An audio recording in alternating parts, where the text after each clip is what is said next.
Selamat pagi anak-anak. Pagi. Oke, gimana kabarnya hari ini anak-anak? Baik, puji Tuhan baik ya. Oke. Sebelum kita mulai pelajaran hari ini, alangkah baiknya kita berdoa terlebih dahulu ya. Oke. Kita siapkan hati untuk berdoa. Berdoa dimulai.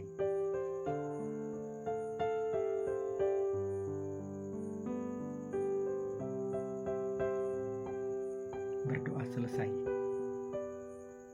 Nah, anak-anak sekalian, sebelumnya Pak gue tanya dulu, apakah hari ini ada yang tidak masuk? Oh, semua hadir. Oke. Nah, sebelum kita mulai materi kita baru hari ini, Pak Guru mau tanya dulu nih tentang materi kita minggu lalu. Apakah anak-anak masih ingat materi kita minggu lalu? Ayo, siapa yang tahu? Oke, pengantar ilmu sejarah. Nah, ada yang tahu nggak sejarah itu apa? Ayo, Nabas, bisa dijawab. Oke, sejarah merupakan suatu peristiwa atau kejadian yang terjadi pada masa lalu. Oke. Kemudian, ada yang masih ingat nggak unsur-unsur sejarah? Ayo, Nabas, apa? Yang pertama, manusia. Oke. Kemudian yang berikut, ayo, Nabas, apa? Ruang. Betul. Kemudian yang ketiga, yaitu waktu. Nah, itulah 3 unsur yang terdapat dalam sebuah sejarah. Oke, seperti itu ya. Kita masuk ke materi kita hari ini, yaitu pergerakan kebangsaan menuju kemerdekaan. Nah, anak-anak sekalian, sebelumnya kira-kira bagaimana proses untuk menuju ke kemerdekaan itu sendiri? Bangsa Indonesia tentunya tidak mudah melalui proses yang dimana mereka berjuang untuk mencapai kemerdekaan itu. Pertanggal 17 Agustus 1945, di mana Soekarno memproklamasikan kemerdekaan itu. Nah, upaya yang dilakukan oleh bangsa Indonesia untuk mempersiapkan kemerdekaan, kita lihat setelah Jepang terdesak sekutu pada tanggal 7 September 1944 memberikan janji kepada Indonesia bahwa Indonesia akan diizinkan untuk mengibarkan bendera merah putih di kantor-kantor, tapi harus berdampingan dengan bendera Jepang. Seperti itu. Itu merupakan suatu langkah pertama yang dilakukan oleh Jepang. Kemudian mengumumkan pembentukan suatu badan yang bernama Badan Penyelidik Usaha-usaha Persiapan Kemerdekaan Indonesia, atau kita kenal dengan nama BPU-PKI. Kemudian pada tanggal 1 Maret 1945, tugas utamanya adalah mempersiapkan kemerdekaan Indonesia. BPU-PKI itu sendiri dipimpin atau diketuai oleh Dr. Budiman Video Diningrat. Nah, anak-anak sekalian, di dalam sidang BPUPKI itu sendiri diresmikan pada tanggal 28 Mei 1945 dan melakukan sidang pertamanya itu pada tanggal 29 Mei sampai dengan 1 Juni 1945. Itu berhasil menyusun konsep rumusan Pancasila, dan sidang BPUPKI yang kedua itu dilakukan pada tanggal 10 sampai 16 Juni 1945 dan berhasil merumuskan rancangan undang-undang tahun 1945. Oke, anak-anak, sampai di sini apakah ada yang mau bertanya? Jelas ya? Oke. Kemudian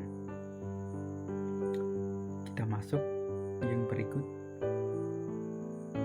yaitu pada tanggal 7 Agustus 1945 BPUPKI itu diganti dengan Panitia Persiapan Kemerdekaan Indonesia atau kita kenal dengan PPKI. Nah, PPKI itu sendiri tugasnya adalah untuk mempersiapkan kemerdekaan Indonesia. Jadi PPKI itu merupakan salah satu panitia yang dibentuk untuk mempersiapkan kemerdekaan Indonesia. Nah, ada yang tahu nggak PPKI itu diketuai oleh siapa? Ayo, nabas. PPKI diketuai oleh Insinyur Soekarno. Nah, dan wakil ketuanya yaitu Muhammad Hatta.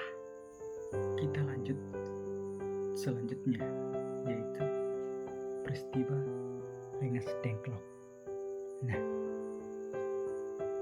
dalam peristiwa ini terjadi perdebatan antara golongan tua dan golongan muda dalam menentukan kemerdekaan Indonesia. Golongan tua memilih lebih berhati-hati untuk menghindari terjadinya pertumpahan darah, maka para pemuda mendesak agar Soekarno-Hatta segera memproklamasikan kemerdekaan secepatnya. Mereka beralasan saat itu Indonesia sedang mengalami kekosongan kekuasaan. Nah, di sini yang merupakan latar belakang terjadinya peristiwa Rengas Dengklok. Nah, anak-anak, golongan muda itu mendesak mereka untuk segera memproklamasikan kemerdekaan pada tanggal 16 Agustus 1945. Namun, Soekarno tetap bersikap keras pada pendiriannya bahwa proklamasi harus dilangsungkan melalui PPKI atau Panitia Persiapan Kemerdekaan Indonesia. PPKI harus segera menyelenggarakan rapat. Golongan muda memutuskan bahwa Soekarno dan Hatta keluar Jakarta dengan tujuan menjauhkan Soekarno dan Hatta dari pengaruh atau serangan dari Jepang.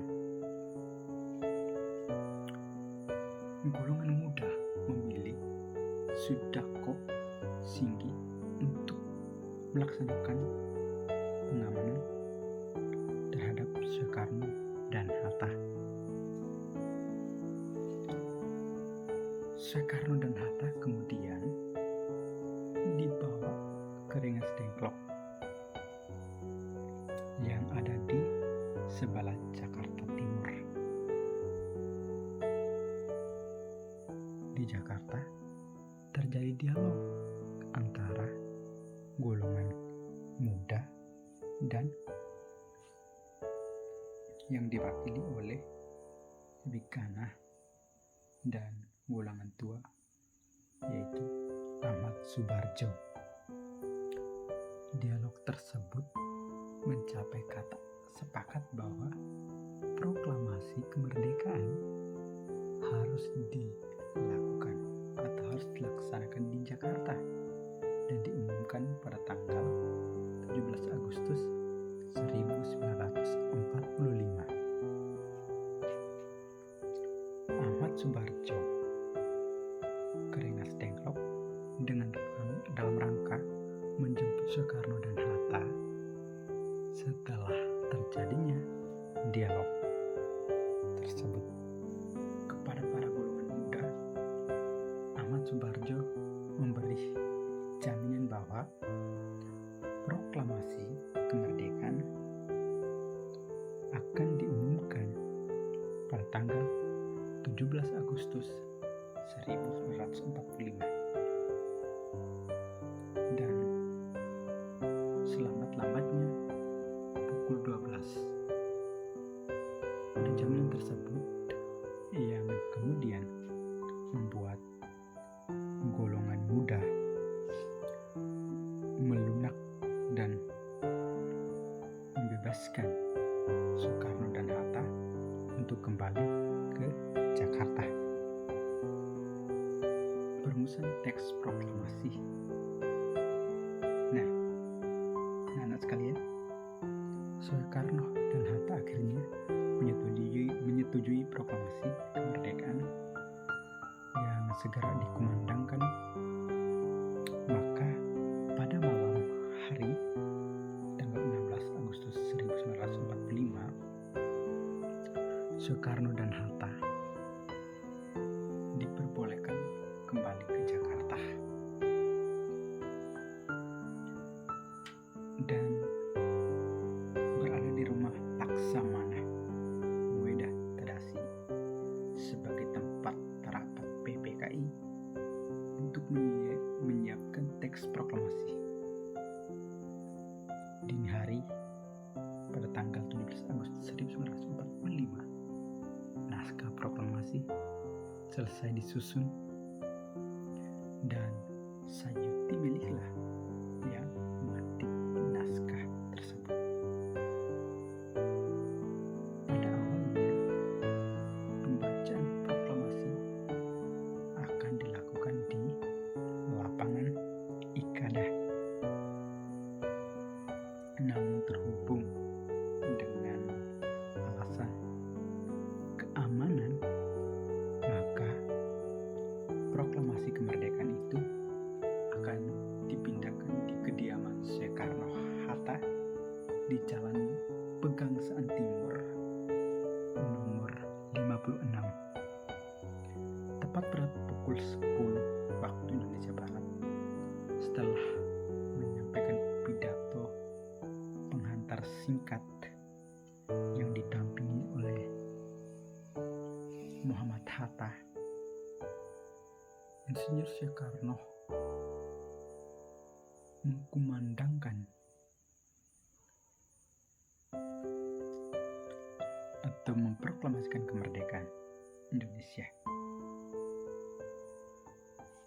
Selesai, kemudian dilakukan pengibaran bendera merah putih yang dijahit oleh, ada yang tahu anak?